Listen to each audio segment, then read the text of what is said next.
Welcome to Kickstarter Radio 102.4, and today we're looking at Fractal, Beyond the Void, another 4X on Kickstarter. Can you believe it? Oh my goodness, there's 2 4X games now on Kickstarter, but what is making Fractal so unique? Well, let Lipstickpaddy, our host, tell us all about this incredible game coming from Belgium. But will it stand up to its incredible nature that it's promising? Only one way to tell. Lipstickpaddy, please tell us all about it. Oh peeps, here is the next 4X genre game. The battle is on between this and Voidfall. We covered the Void 1 last week. Here's the screen that we did, and there's a link, you can check it out. And we'll be doing a versus probably coming out this end of the week, which comparing them both because they are both in the 4X genre. Anyhow, now the team here are, it's the second sci-fi game. The first one was the Exodus game, which actually was on Kickstarter and has fared really well. It's got a high 8.0 on BGG, for whatever that matters. But they're coming back this time with a far more ambitious title, and that is why peeps are getting very excited. The art simply has grown and looks even better. Even though it looks stellar on Exodus, it's looking amazing here. And what they're offering that no 4X genre has offered so far is a story-driven legacy setting. So this is very, very interesting. In fact, the saying is ever-changing because there is going to be branching paths, round about 24 scenarios, and your paths will probably take you on half of them, so it has some replayability. Legacy components are going to be envelopes that you open up during the campaign, which may change rules depending on the path you went on, and such like this. Now, the art itself is good overall. It's amazing in some parts, but lacking in others, and hopefully they get to address certain things, because really some of the stuff stands out as not being complete down here, even though some of it looks like superbly finished. Now, so space exploration, conquest, supremacy. I'll tell you now that the map tiles look really, really cool. And similar to Voidfall, actually, you've got like the tiles with they're probably going to be double laid, where you can put cubes in these sections where you can see they've got 3 or 2 or 1 in certain regions and all that good stuff. There is a lot of tech that's going on. You can see this in the above image here, the tech tree, and it's so kind of stark standout that it should be full of art. And we'll explain as we go down.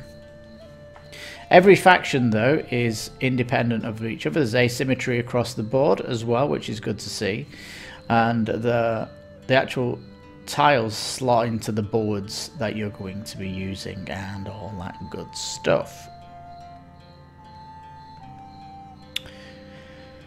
Now, so, yeah, interesting, this legacy aspect coming into a space game, especially a 4X, because it kind of reminds me of Homeworld, the video game, which is a beloved PC game that I absolutely love. And this is looking like it could be the unofficial Homeworld game, where you're going through this path. But even so, Homeworld never had a legacy campaign where there was multiple storylines. It was a largely linear experience, but here they are offering the branches for you to check out, which is kind of a unique genre, and which is really, really cool. Now, their last game was a €50 box size, so they're going more ambitious this time because there's a lot more stuff in the box. But you need to make sure that it is highly replayable, so it's a non-destructible legacy game, and the combat is going to be card-based, not dice chucking, which is Voidfall's combat base. Now, the core experience is just the 4X. It's like you've got the planet, you're playing the 4X, similar to you might do with Twilight Imperium, but you're not here for that, are you? You're here for the campaign. As soon as you get the campaign on, you're going to be adding, it says over 100 pages of a hardcover campaign book, 25 custom scenarios, 5 new factions to play with, tons of new stuff in it. So this is like this is the one you really want to come in at. The $139 box is going to give you that amazing gameplay of a storyline that you can play with your friends, and if you're playing 2-player or even 3-player, you can bring in an AI component to actually challenge you on these missions. So that's really, really cool. This is the Automata. However, this is an add-on because not everybody would want this. It unlocks solo mode, and you can bring these opponents into your 2- and 3-player games to add an extra player, which is good because someone might cancel the game night. I've often had that, and the AI can take their place. This is becoming super popular this year, isn't it? The solo gameplay can actually be turned into a player to make the 2, and in this case 3-player game, that much more interesting. So yeah, really, really cool. No, as the art is super, super cool. As we go down, it looks like some amazing concept art for some AAA video game. It really looks great. Box has this interesting art design. We've got an empty white here and then it coming in. Not a big fan of that, but it's largely going to be destructible box, isn't it? Hopefully it'll fit into the main box, or they're going to give us some kind of big Kickstarter box to fit it all in, and this is just a concept box. Now, the faction boards, this company loves dual layered boards, and they're putting this in straight away. It's not a stretch goal this time, and the actual board you're sitting on is quite large in a horizontal way. You've got paths on this, and you've got military, scientific, productive, and imperial, which is potentially political stuff that's happening, and the 7 asymmetrical species of the game, which is going to be interesting because you can play with different characters. You can go for a faction that is your playstyle. You can test yourself by playing a playstyle that you don't like to see how it plays. So that's kind of cool. It'd be interesting to see how that works in the campaign. Will everybody's story be the same, even if it's a different faction? Maybe. Now, these tech boards is my greatest concern because it really is dull. They really are, because each one of these should look really cool with some art on it. You know, they've got, you're talking about exciting technologies here, and you could have some concept art showing what this technology is, not this kind of, I don't even know what to describe this as. It's kind of so tier 0 of art, like we're waiting for the art pass to actually put this on. But there's 10 technologies per age, as it says, split between civil and military. You can customize your empire, so you're actually going to be building it a bit different each time, potentially with technologies, and if you're playing with different player groups, they'll be stealing technologies from you, and you'll have to potentially adapt as you play the game, which is really, really cool. But yeah, I'd like to see this with some beautiful art on. I mean, there's no excuse. There's no excuse for just having these cards, because everything else looks stunningly beautiful. Da, da, da. Tactics and mastery. The ships do look very, very nice. I like the way they've designed them, and with it being their second game in the genre of sci-fi, they've really kind of doubled down on how to make one even better. You know, so this is hopefully building on the success of the last title, Exodus. Now just look at these art cards. This is what the technology should look like, with some beautiful, keeping you in that theme of the sci-fi world and immersing you in this greatness. So yeah, the action combat, so action cards are going to be there. it says thematic custom art on all the cards. Well, you need thematic custom art on your technologies, sweetie, don't you, Board Game Inc? Get on it. It says, though, that these cards as well are going to have mysteries, which are going to represent buried secrets of the cosmos. So this is part of the legacy where you'll be discovering different stuff as you go through it. So it's going to be nice. I do love the space tiles, but on together I think the planets look great. The different systems that they've got look great. It really does look really nice. And some sectors, depending on what the planet is, has different potential for colonization or for, you know, potentially getting resources from. And some sectors could be dangerous and such like. Space and all is stuff. And it is going to be somewhat victory point based, it says. 5 main paths to the game. But yeah, there's different victory requirements, and it says there's 64 different ways of scoring, so that's one heck of a lot of different ways you can do things. So with all these ways of actually, you know, getting a score in the game, you can totally, it says, tailor it to your playstyle or tailor it by building on your faction advantages that they come with. Now what we're looking at here is potentially going to stretch with the stretch goals, which looks good. I'd like to see more action cards and mystery cards, of course, and but all the rest of it, you know. But it kind of assumes you know the 4X, doesn't it? It kind of assumes you know how to play these games. And how you going to actually be able to teach these games, because 4X games are notoriously difficult.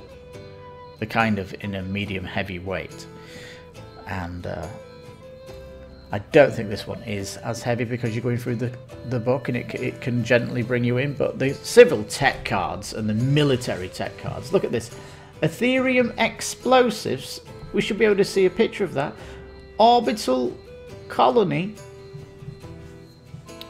Now we can see some art on these, but it's kind of not related that much, really. It's the same on each card. One's red, one's blue. It has the same back image on them. But I want to see what the Ethereum explosives look like. I want to see what the orbital colony looks like. And hopefully this will get stretched in the stretch goal, because this is my greatest concern. And Kickstarter is the place where miracles happen. And that is where a miracle needs to be at. But you can see that the cards are coming at 350 GSM. That is ivory core. You cannot get them any bigger without turning them into cardboard. So yeah, really, really top quality coming out of the gate. Nice faction mats. I do like this. Nice simplicity with it. The plastic mini ships denoted by colour, like the colours they're using. And also I've got ground units, mechs, and warships and light ships. I think, though, that I said this with Voidfall, the factions really should have their own mothership that has some unique feature and a unique mini. I really think that needs to come out, because when you're playing a 4X, it's kind of the mothership should really be your key thing for defending and doing stuff.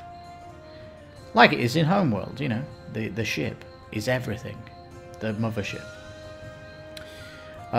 The sector tiles, I can see this definitely getting stretched, looking beautiful, this art. And all these tokens could do with an acrylic pass. I think that would look very cool. The first player token is a little bit uninspired, though, isn't it? I don't know what they could have done for it, but just having a hexagon with 2 symbols on it isn't that inspiring, is it? In a space something. Alright, it says 20 standard dice though, and there's the grey dice. I wouldn't say that's standard, is it? It's like a custom dice that's grey and some plastic cubes, so yeah. It is, you know, you are going to be scoring points, so it is kind of Eurocentric. There's a good shot of how the custom insert is going to look. I get a little bit concerned when I see these shots because it potentially doesn't include the stretch goals, so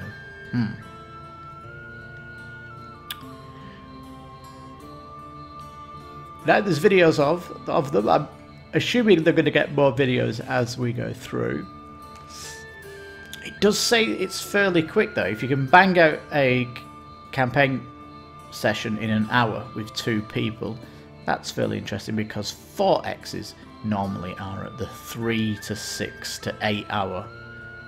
You know, the games that you play from morning to night, heavy political things. And Voidfall doesn't seem to have the stories that you would have had in Twilight Imperium, but this one's going to have a story to go through.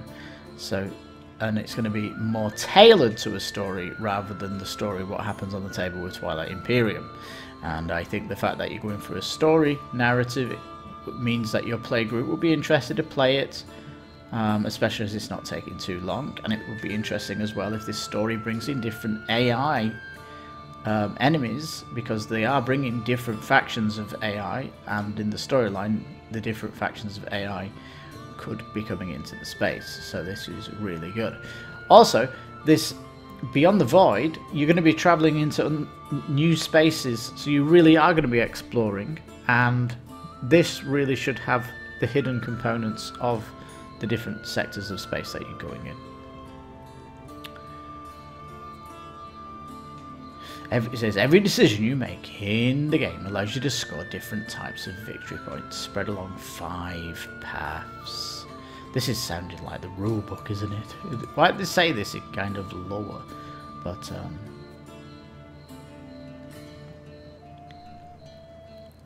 here we go. Secret components. It looks like secret factions that you're going to meet, and some down here. We're not getting any hexagons though. That could be stretched though.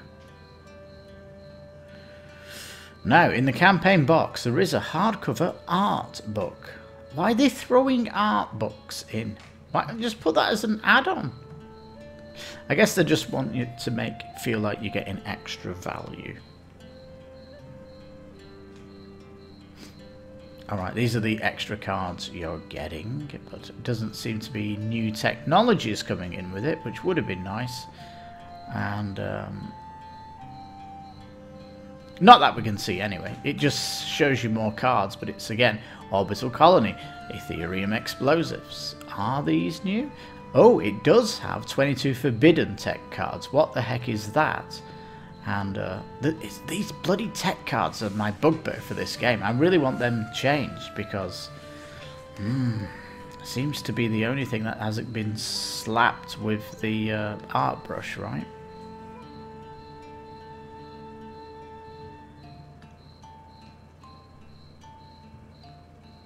The Mercenary Board. Lots of stuff is happening. Very, very good. The AI faction, there's quite a lot of these, and there's a little bit of detail about these. Different behaviours, and they've got a huge, nice presence on the board. Actually, we'll see when we go down. Yeah, so really nice board. I like the cards that they've got. There's a little bit of repeat art on the AI protocol cards, but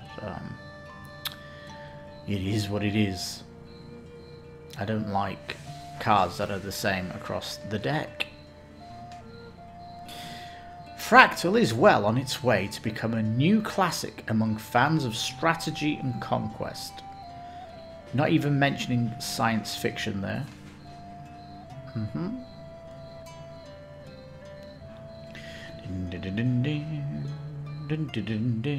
True asymmetry. The Delviar, that looks like Destiny video game. The Barocca, the Legion of the Void.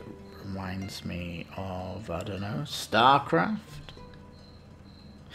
Exodians. Is that from your last game? The Humans. Chexinger, the True Hive. That looks weird, but new.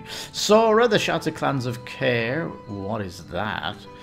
Gorus, the Bone Merchants. This looks like maybe Star Warsy. And Vax 117, the Artificial Queen, straight out of System Shock 2, isn't it? More reveals coming there. But yeah, cool AI that you're going to be potentially playing against as well in the campaign. So, sounds good. Now, if you don't pledge, it says it's going to be 10 to 20 euros more expensive than the Kickstarter campaign.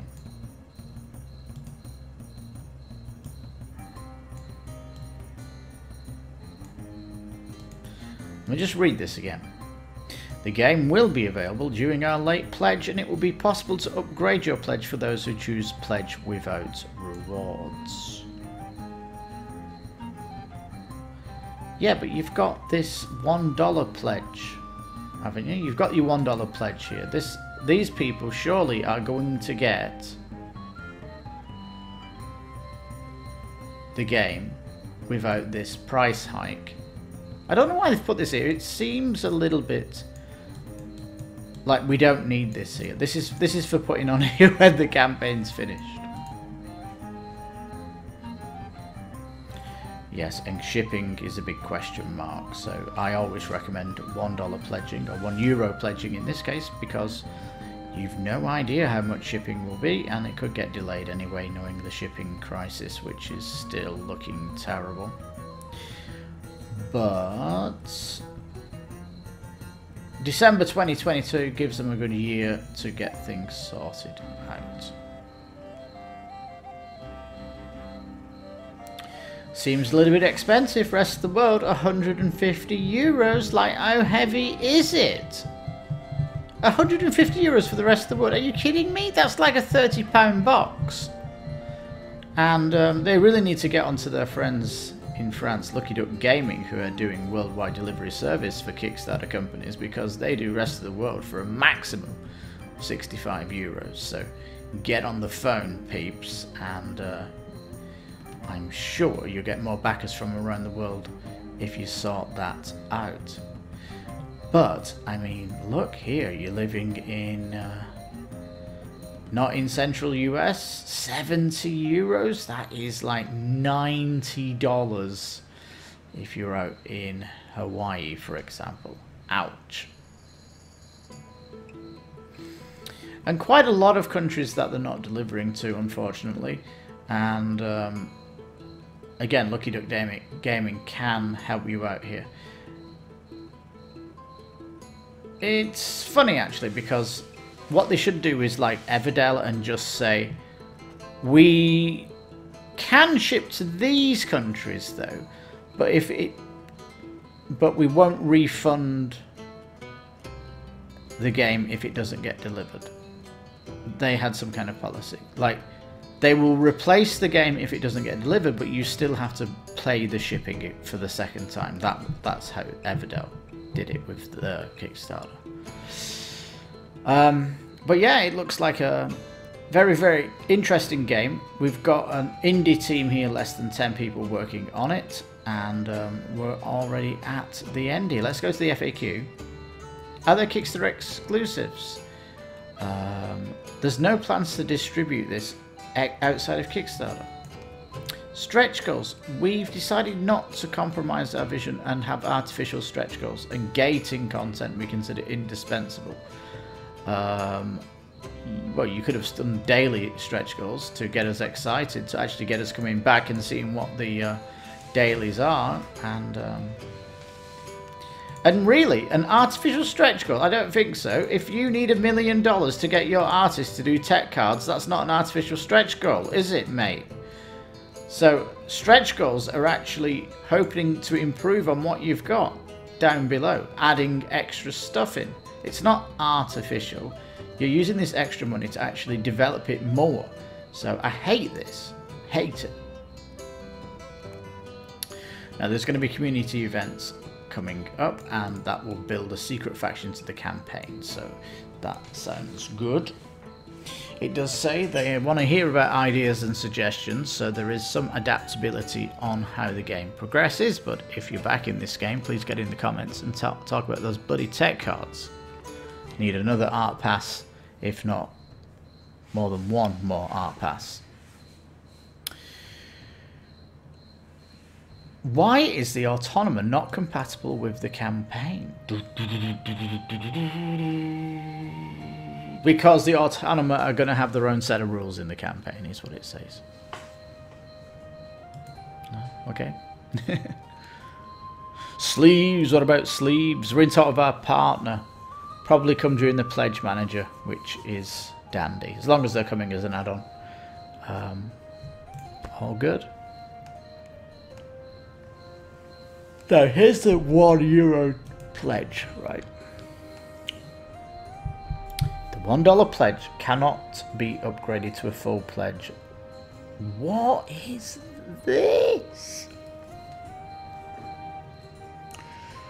So, the €1 pledge will not let you upgrade. Instead, it will give you access to the late pledge, and it will be slightly more expensive. That really stinks, and it's a practice that needs to stop, because tons of people put €1 pledge in. It's because of the unknown shipping, especially when you're in the rest of the world, and it's the shipping that will help us decide whether we're going to up our pledge. But if we're going to up our pledge when you put the price more than the campaign, you might as well just include that in the expensive shipping if you're late backing. So it really is a terrible practice that they're doing this, because €1 pledging here is still giving you it's still a backer that is potentially going to pay. So yeah, don't like that practice. I think it stinks actually, and here at the station we definitely don't well, we have to we don't condone it. Yeah. Alright. It says, and the late pledge won't see an enormous price hike. Well, if it's €60 to deliver it to Mexico, but it's €20 more, that really means it's an 85 hike. So, yeah, that'll be a bad bitter to taste. Ooh. Alright, final thoughts, peeps. Fractal Beyond the Void. Well, certainly new in the genre, having a campaign, legacy at that, branching storylines. Interesting stuff. Now, they are going to be doing competitions and stuff, so that's probably going to be something to watch, especially if you've an indication of how the scenario is going to go forward. And hopefully we get some more playthroughs of some more people that have played a bit of the campaign and can report in on it. But it's certainly one to watch. It definitely feels like a different game than Voidfall, but it does have some similarities in the fact that they're 4X and all that good stuff. So yeah, look out this week for when we do our Versus series, and we'll put them head to head. But I wouldn't say this game has blown up just yet. It's doubled its goal, which is not bad. But there is a lot of people excited about this game, and I'm guessing they could get up there $500,000 dollars in this case, but and all that good stuff. A bit disappointed no stretch goals, because some of it can completely get stretched, and you know, if you need to develop a mothership for each of the factions, a unique mothership that gives them something extra, and use the extra money you're getting to develop it. I mean, you're not going to be out for another year, and so yeah, I don't believe stretch goals are fake at all. They are genuinely there as extra development costs. Anyhow, because at the end of the day, this pledge goal up here should be how much you need for the game, and if you're getting more money than you need to make the game, then that's when you can start developing more. But I'll tell you, they need to develop their shipping table a little bit better and partner up with Lucky Duck Gaming. I'll go that far. And those tech cards, man, need sorting out big time. It's a compromise that's too much for me. If I was interested in getting Fractal and recommending it, those art tiles need to get upgraded. And with them slamming the stretch goals, saying they're not coming, means that they're happy with those cards.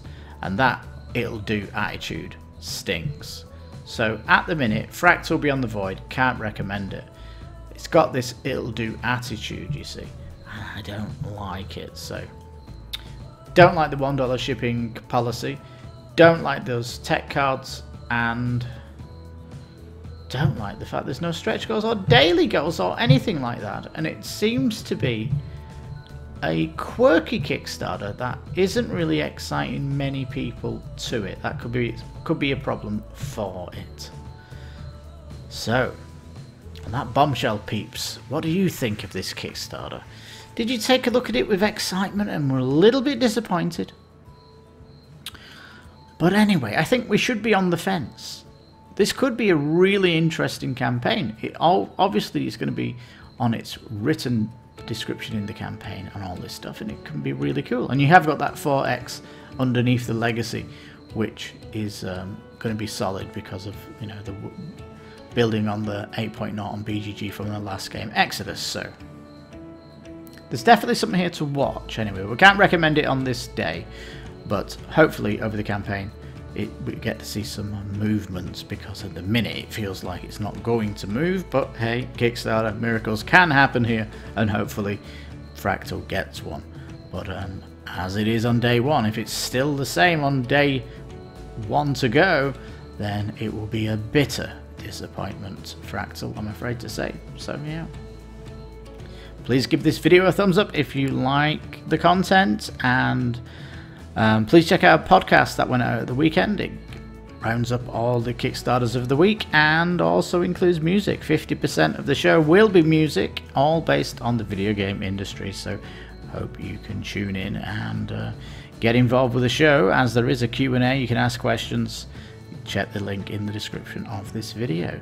So thank you so much for tuning in, I'll say, and I've been your host, Lipstickpaddy. You've been listening to Kickstarter Radio 102.4. You take care, stay safe, and bye-bye for now.